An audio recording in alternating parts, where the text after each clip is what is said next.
لک الحمد یا اللہ الصلاۃ والسلام علیک یا رسول اللہ اما بعد۔ سلسلہ ہے ناظرین کی طرف سے پوچھے گئے سوالوں کے جواب پیش کرنے کا۔ ہمارے ناظرات میں سے ایک ہماری اسلامی بہن نے پوچھا ہے کہ اس سوال کا جواب آپ لازمی طور پر دیجیے گا۔ واقعی میں سوال بہت اہم ہے، ہر اسلامی بہن کے لیے سوال ہے۔ انہوں نے پوچھی ہے کہ حیض کے دنوں میں، ناپاکی کے دنوں میں جو ہم لحاف، کمبل، رضائی، چادر وغیرہ استعمال کرتے ہیں، جو کپڑے پہنتے ہیں، کیا یہ سب ناپاک ہوں گے؟ جس بستر پہ سویا، جو کپڑے پہنے، جو لحاف ٹھنڈی میں اوڑھے یا کمبل اوڑھا، رضائی اوڑھی، چادر اوڑھے، دوپٹہ لیا، کیا یہ سب ناپاک ہوں گے؟ آئیے جواب توجہ کے ساتھ سنیے۔ یاد رکھیے گا، جواب کے طور پر ایک لائن تو یاد رکھیے گا، باقی میں حوالہ جات احادیث کی روشنی میں آپ کو پیش کر رہا ہوں۔ شروعات میں اتنا تو یاد رکھیے گا کہ حالت حیض میں عورت جو کپڑے پہنتی ہیں، جو دوپٹہ استعمال کرتی ہیں، جو بستر سونے کے لیے استعمال کرتی ہیں، ٹھنڈی سے بچاؤ کے لیے جو کمبل وغیرہ استعمال کرتے ہیں، یہ سارا کچھ تب تک ناپاک نہیں ہوگا جب تک کہ اس میں خون کے دھبے نہ لگیں، خون نہ لگ جائے۔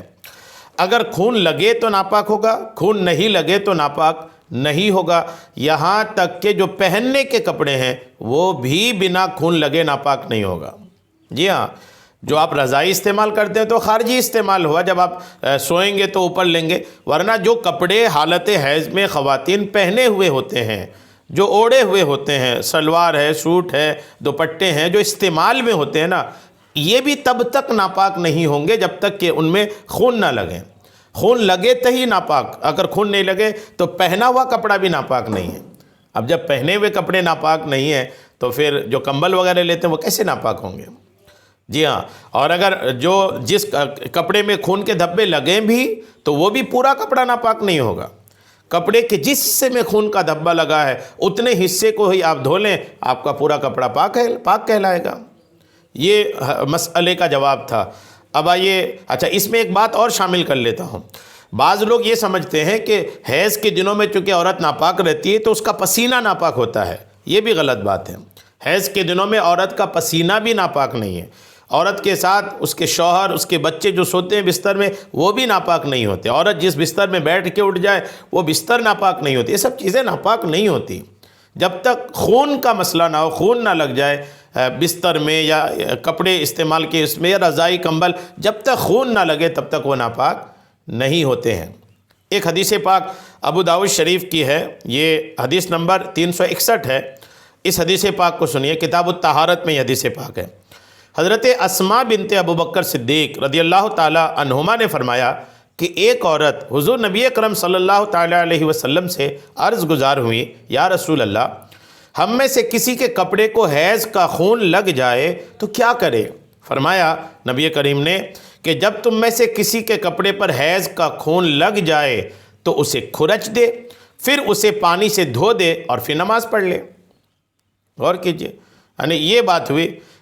یہ امام عابدین علامہ شامی رحمۃ اللہ تعالی علیہ لکھتے ہیں کہ حیض والی عورت کا کھانا پکانا، اس کے چھوئے ہوئے آٹے اور پانی وغیرہ کو استعمال کرنا بھی مکروہ نہیں ہے۔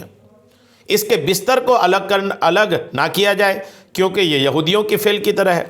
حیض والی عورت کو الگ کر دینا کہ جہاں وہ ہو وہاں کوئی نہ ہو، ایسا کرنا بھی درست نہیں ہے۔ آئیے کچھ اور حدیثیں سنیے۔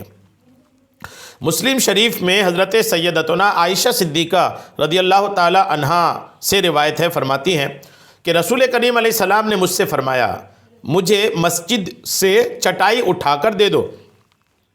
حضرت عائشہ کو نبی کریم علیہ السلام نے فرمایا کہ مجھے مسجد سے چٹائی اٹھا کر دے دو۔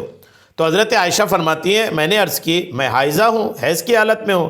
تو نبی کریم علیہ السلام نے ارشاد فرمایا، تمہارا حیض تمہارے ہاتھوں میں نہیں ہے۔ صحیح مسلم کی حدیث نمبر 298۔ اور مسند ابی یعلا میں ہے کہ سیدتنا عائشہ صدیقہ رضی اللہ تعالی عنہا ارشاد فرماتی ہیں کہ رسول کریم علیہ السلام نماز پڑھتے ہوئے ٹھنڈ محسوس کی تو ارشاد فرمایا، عائشہ اپنی چادر مجھے ڈال دو۔ آقا نماز پڑھ رہے تھے، سیدہ عائشہ حیض کی حالت میں ہونے کی وجہ سے نماز نہیں پڑھ کے بازو میں سو رہی تھی۔ نبی کریم کو ٹھنڈی لگی، جب ٹھنڈی لگی تو آقا نے فرمایا، عائشہ جو چادر تمہارے پاس تم اوڑھ رکھی ہو وہ چادر مجھ پہ ڈال دو۔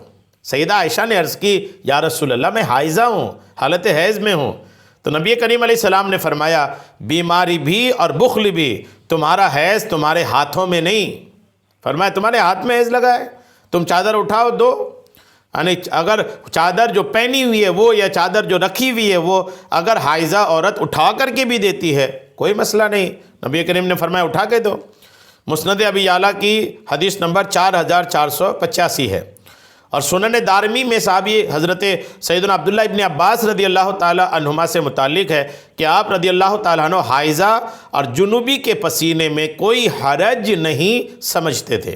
سنن دارمی کی حدیث نمبر 1071۔ تو یہ ساری احادیث اس بات کو کلیئر کرتی ہیں کہ جو کپڑا حالت حیض میں خواتین پہنتی ہیں وہ کپڑے ناپاک نہیں ہوتے، جو بستر استعمال کرتی ہیں وہ بھی ناپاک نہیں ہوتے، جو لحاف، چادر، رضائی، کمبل وغیرہ اوڑھیں وہ ناپاک نہیں ہوتے، جو دوپٹہ استعمال کریں وہ دوپٹہ بھی ہرگز ناپاک نہیں ہوتا۔ یہ یاد ضرور رکھنا چاہیے کہ جب خون کے دھبے لگیں گے تبھی ناپاک ہوگا، ورنہ ناپاک نہیں ہوگا۔ امید ہے بات آپ کو سمجھ میں آ گئی ہوگی۔ اللہ کریم ہم سب کو شریعت کے تمام مسائل سیکھنے، سمجھنے اور اس پر عمل کی توفیق عطا فرمائے۔ آمین بجاہ النبی الامین صلی اللہ تعالی علیہ وسلم۔